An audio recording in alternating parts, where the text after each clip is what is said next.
you. So here's where we're going to talk about money. How are you? Good to meet you. And we're going to talk about, in general, the question of what do we need to invest in now to ensure our sector's future and achieve competitive, sustainable, and inclusive sector. So I have a very prestigious panel here. I'm very excited to say that, we have representatives of Ecuador, of the General Caribbean Hotels and Tourism Association, of ProColombia, the Colombia Tourism Organization, and American Express Global Business panel for some very different types of perspectives. Also, I want to remind the audience, thank you for sticking with us. I realize this is the last session. I would like to remind you that you can submit questions, which we very much welcome. So let's start with what investments are driving positive change in the sector and in our society, and what should be prioritized in the short term, and what should we plan for in the long term in terms of sustainability. Would you like to start? Thank you very much. Hello, everyone. Do you hear me? No? It's not working? Hello? Are you okay? Yes. Yeah, they're working. If you're okay with it, I'm going to respond in Spanish. If you're okay with it. Are you doing Spanish? Yeah, okay. All right. I'm going to respond in Spanish. Thank you very much. Thank you very much for your question, and thank you for the invitation. I think that the main investments that we are promoting from the Ministry of Tourism in Ecuador is in terms of the sustainability are subjects that have been considered in planning, and first of all to promote local development of the communities, but mainly regarding taking care of the environment from the ministry. Together with the environmental ministry, we are working in what we call environmental corridors, and these are spaces, usually national parks, where a lot of research has been allocated, discovering new species in terms of flora and fauna, and we are investing in these environmental corridors. First of all, we are promoting research processes, and with this research, the tourist activity is promoted, and many universities around the world are working on research on conservation of these spaces, and at the same time we are generating the commitment from the communities to continue saving these spaces. So the investment that we are doing right now is precisely, I would say, building projects, ecologs, that may have this idea of conserving the space and promoting scientific research, and the commitment with the communities to continue working in the conservation of these spaces. And in a long term and mid-term, developing these projects and new environmental corridors. And currently, Ecuador has two corridors identified where we already have investment opportunities that could work under this logic of community work. And it is very interesting because it provides for a sustainable tourism, and we respect the spaces and the commitment of the communities to preserve these natural environments. I suspect that Juliana would also like to answer that question, short term and long term. Of course. Is it working? Okay. Yeah. So thank you so much for letting us share with you the impressions that we have. So Colombia has been truly committed in promoting investment and tourism for what we call sustainable development and sustainable growth. So we really acknowledge how tourism and investment are catalysts for the type of growth and inclusion that we want. So we've set a goal not only to develop investment and to develop the tourism industry, but also to achieve the SDG, the Sustainable Development Goals for Colombia.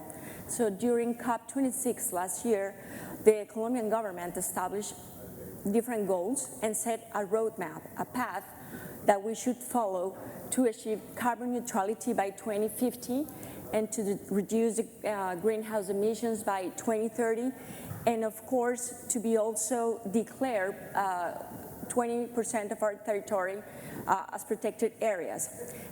How is this important? It's because we are developing our strategies for growth and to attract investment and to attract tourism according to these pillars. So, for example, the type of investments that we envision to bring to Colombia to be able to develop tourism industry are from an integrated point of view. So we want to bring, for example, the development of energy in terms of what energy transition envisions. So we're attracting investment that will be able to provide different types of energies from renewable sources that will come as cleaner energy for example, the tourism industry.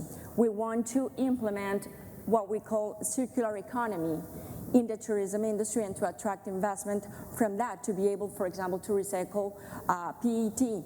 We want to, of course, as some other people mentioned during the day, to take the most of the carbon credits. We are the first country in Latin America to have the green taxonomy. We actually launched it in New York like a month ago. So we want to bring that type of investment as well. We want to develop, of course, infrastructure for hospitality, and we want to bring the communities along. We want to foster that type of engagement from the communities to have infrastructure and to have tourism and hospitality services integrated. So we are envisioning that sustainability is a pillar and that investment and tourism have to work along, and we want to keep bringing investment that will help us create and build a destination, a touristic destination that is going to be sustainable, but is going to work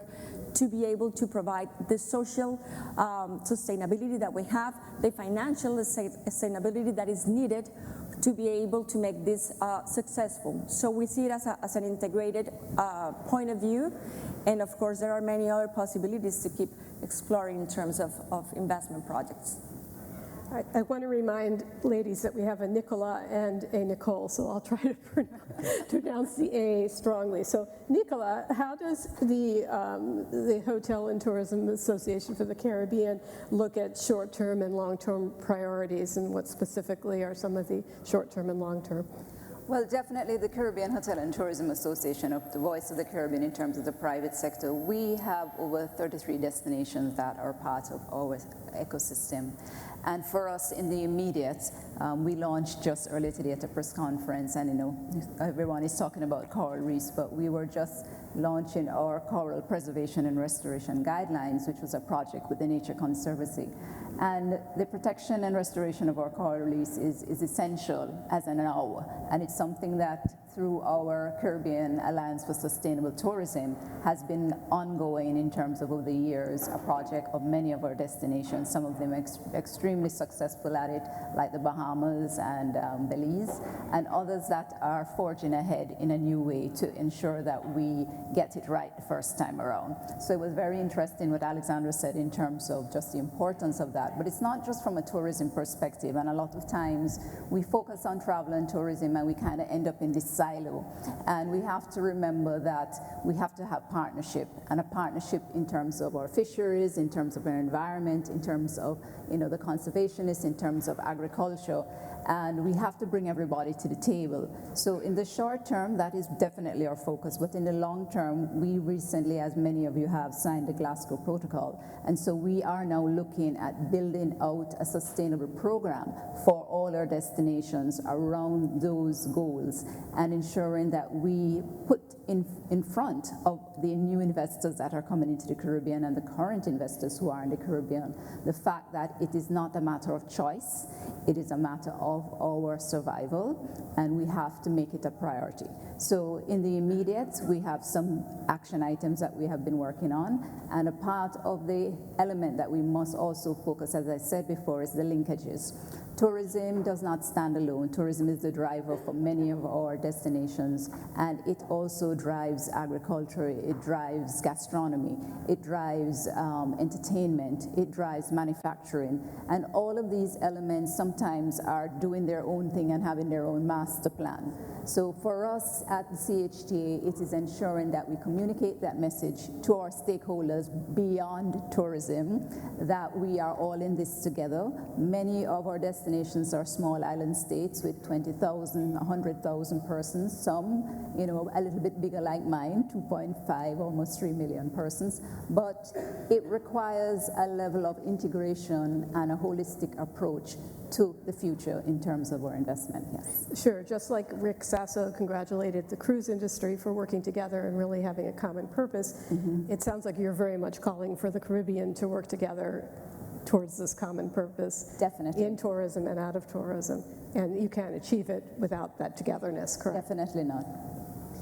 Nicole, what actions can be taken now to ensure resilience is embedded in the way that the travel and tourism sector works, and what investments are needed to support that? Sure. Yeah, I'd like to first add on to the long-term perspective. I represent the corporate travel sector, business travel sector, and long-term what I believe is I'm preaching to the converted in this room when I say that travel is a force for good. We all know that travel, you know, drives economic growth, it connects people, but at the same time, aviation still, you know, accounts today for 3% of global emissions. That might go up to 20% by 2050, and so investments today in the ways that we can decarbonize the travel sector is important, and we talked a lot about public-private sector partnerships.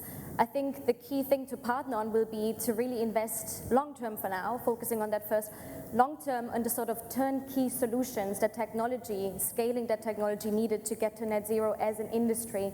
We already heard of sustainable aviation fuel made from sustainable feedstocks, carbon capture as well as sort of an advanced solution to carbon offsets.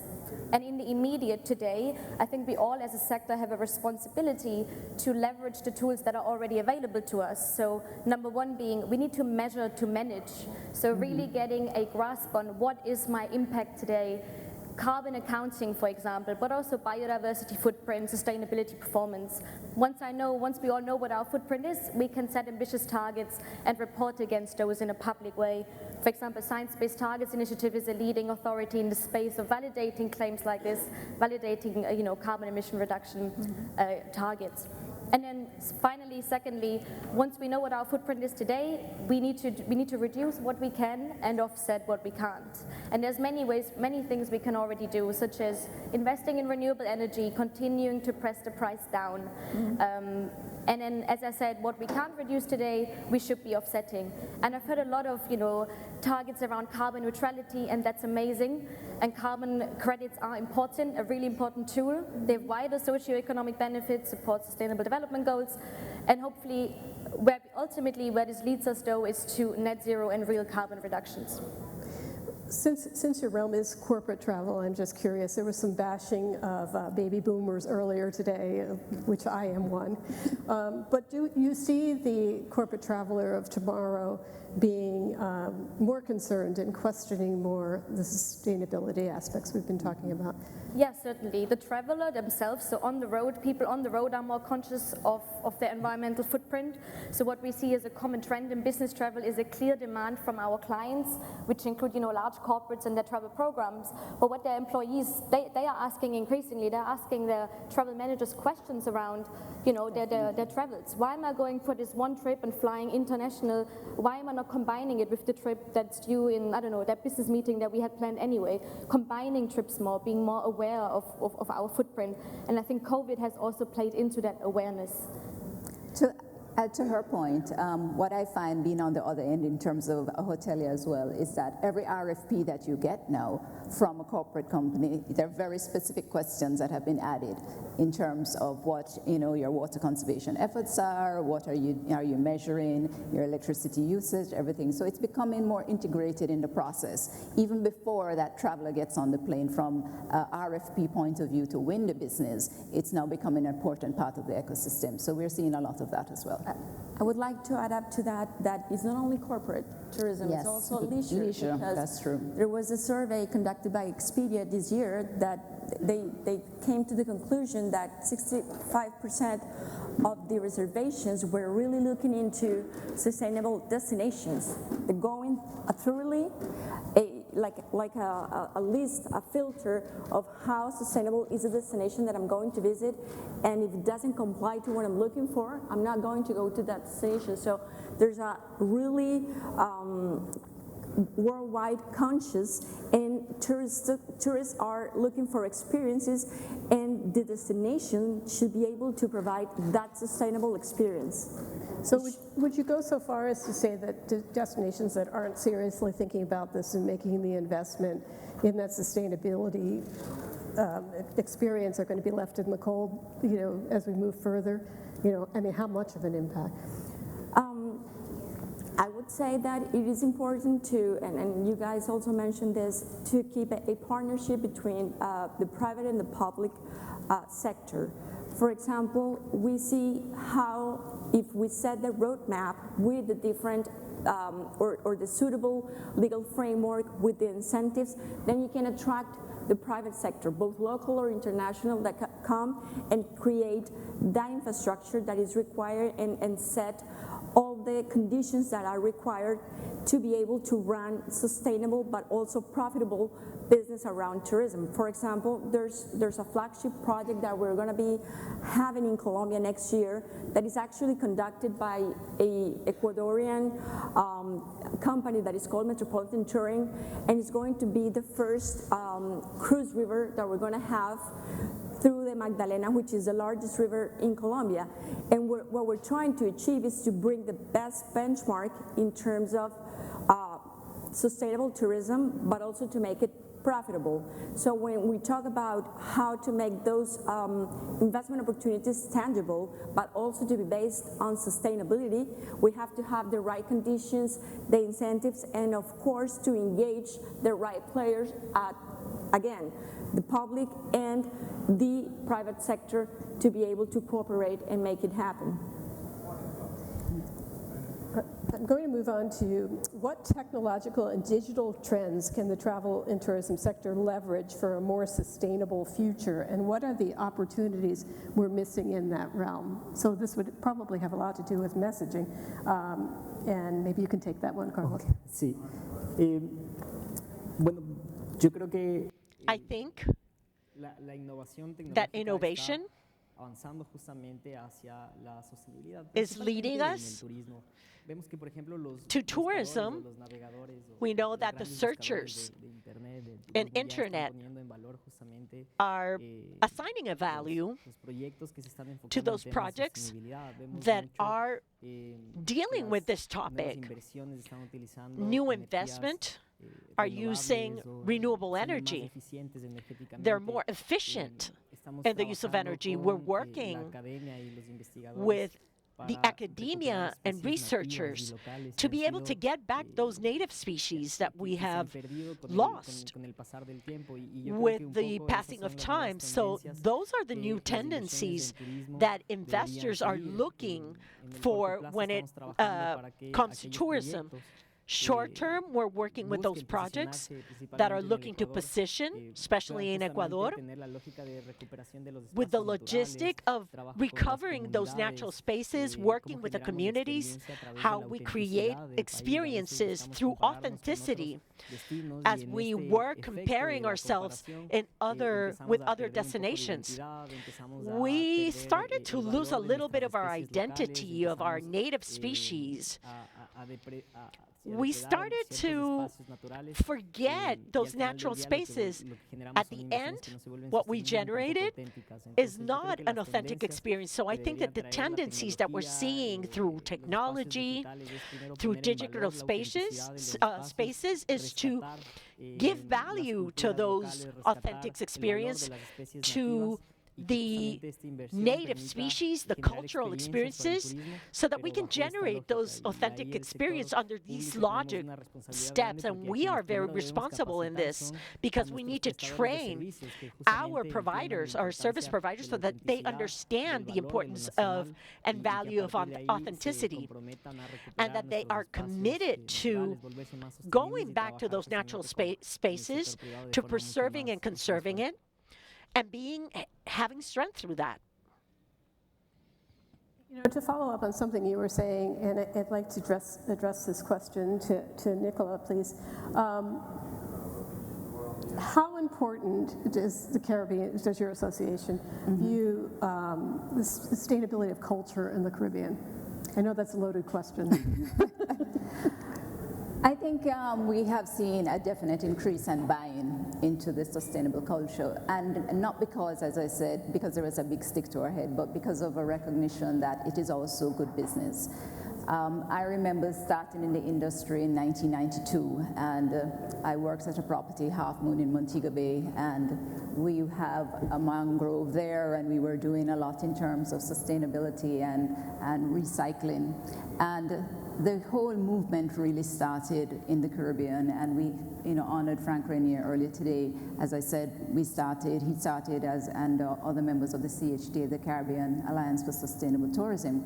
And what we're finding now, again, the visitor is driving a lot of this change, and their need to see more sustainability in terms of not just from the ocean side of things or the sea side of things, but on the land side as well. Sometimes we forget that. Deforestation, we have issues with drought conditions that is affecting the Caribbean. We have times where the rainfall is of such that we lose entire hillsides and that washes into the sea. So it's a fulcrum of what we have to focus on, and it is not just tourism. As I said before, we can't stand alone in this.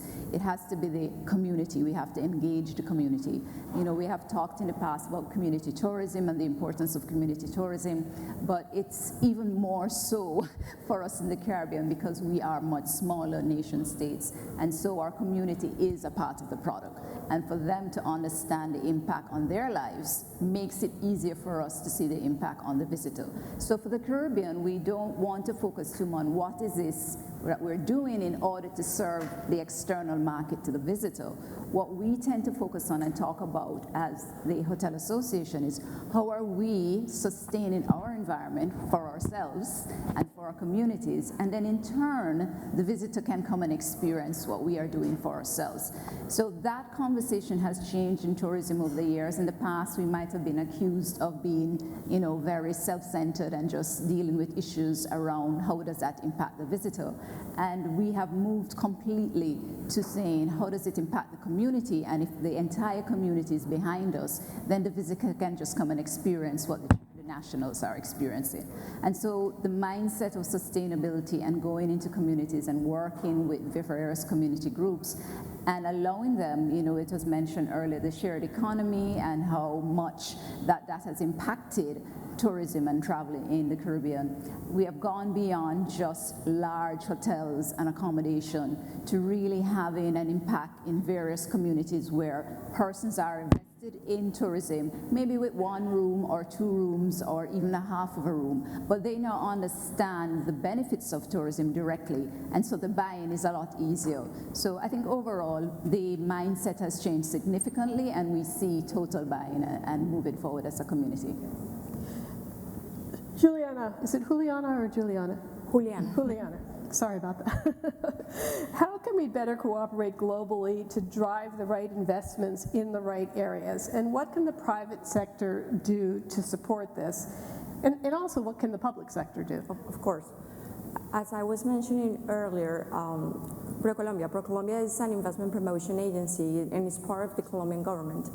And what we're trying to do is trying to make visible the opportunities, also the challenges in working in Colombia, but especially what we need to do is to engage both the private and the public sector to work together. So the government needs to set the path, as I mentioned, the roadmap, the incentives, the legal framework has to understand how to build sustainability as a pillar of the economic growth. For example, we decided that we needed to have even a more robust framework to develop tourism. So we passed a bill during 2021 that included the first sustainable tourism policy in Latin America. We're actually one of the 12 countries in the world to have a sustainable policy for tourism.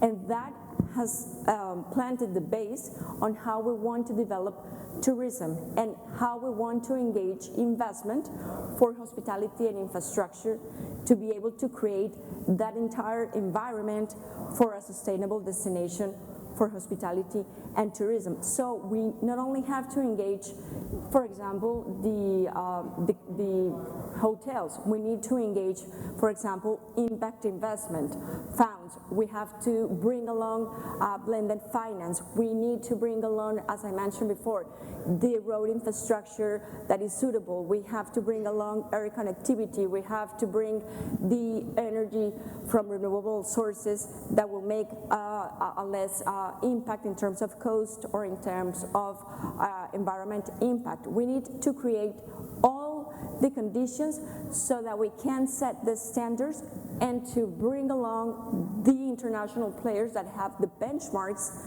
and that can bring those practices, the best practices, to help us develop that ecosystem. So the way to engage is to work through partnerships, to understand that the way that things become tangible is through the action of the private sector when the government sets the path and the incentives to bring them along. Nicole, maybe you'd like to address that from the private sector. What can the private sector do better and what can the public sector do better? Yeah, absolutely. I absolutely agree with what you said. And as representing business travel, I believe that business travel sector has a unique role to play because it is highly concentrated. So it only really takes a relatively small number of bold decision makers today, larger multinationals that work with us to make big investments that can really send strong market signals. At the end of the day, public sector action through whatever it may be, mandates, incentives, taxes, will not get us to where we need to get to fast enough, or maybe at all. So we need both. We established that today. And I think public sector action is important to set the framework and give regulatory certainty so that the private sector will actually go ahead and make those investments. If I use just very briefly the example of sustainable aviation fuel that we heard of earlier, then it's not science fiction, right? Sustainable aviation fuel, the technology exists today, but it's not, we haven't scaled it. We could be flying on waste cooking oils today, but we're not because the price is still too expensive, it's too high, and we don't have enough supply. So we have a chicken and egg problem where the price of sustainable aviation fuel is too high, so we don't get enough demand, and the suppliers, the producers, will want to see that demand. So they don't produce.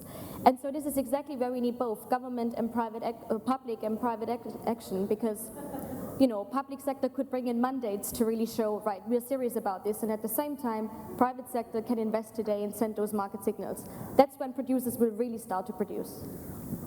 Carlos, what are the existing sustainability initiatives in your destination in particular that you believe will change the future of travel and tourism? Bueno, tenemos unos ejemplos muy interesantes. We have interesting examples in Ecuador.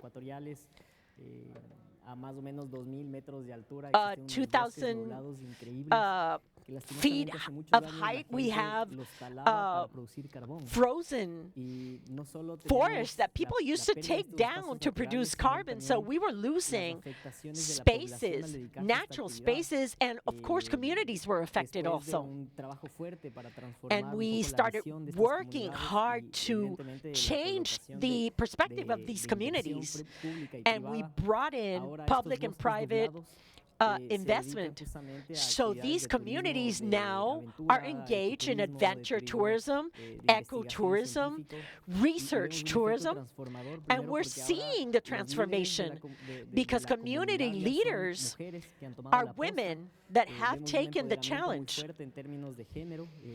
Before we saw that most of the leaders were males, but now we see a lot of women being leaders. We see them learning different languages. We see them changing their infrastructure so that they can provide better accommodation.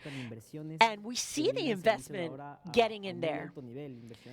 We are talking about 5-star hotels near these communities. We are preserving the space. We see several different examples in the Amazons. We see the work of the communities that are at the entrance of the the Amazonia and also the Andes. We see it in Galapagos also.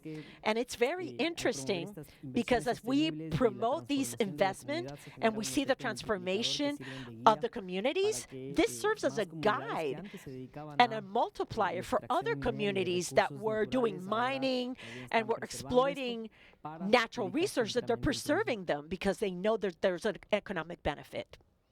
Liliana, maybe you'd like to answer that question as well for Colombia. What are sort of existing sustainability initiatives that you believe will change the future of travel and tourism in Colombia?